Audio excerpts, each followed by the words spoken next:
Welcome again and welcome back to being Suchi. ఎలా ఉన్నారు? బాగున్నారా? నేను కూడా బాగున్నాను. ఏంటక్క టయర్డ్గా ఉన్నావు అని రాస్తారా కామెంట్స్. మా ఊరు నుంచి వీళ్ళ ఊరు వచ్చేటప్పుడు కలిసిపోతానండి మా కజిన్స్ ఇంటికి.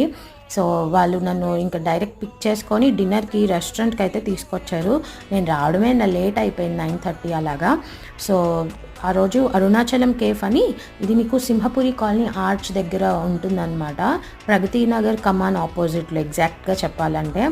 సో ఆ టైంలో ఏదైనా సూపీగా తినాలనిపించింది. బట్ అక్కడ ఇడ్లీ దోశ బోండా అలాంటివి పూరి ఉన్నాయి.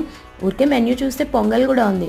ఊరికే ట్రై చేద్దామని ట్రై చేసాము అండ్ అవైలబుల్గా ఉందని ఇచ్చారు. ఎంత బాగుందో, మనం ఇంట్లో నేను చేసిన దానిలాగే ఉందన్నమాట టేస్ట్.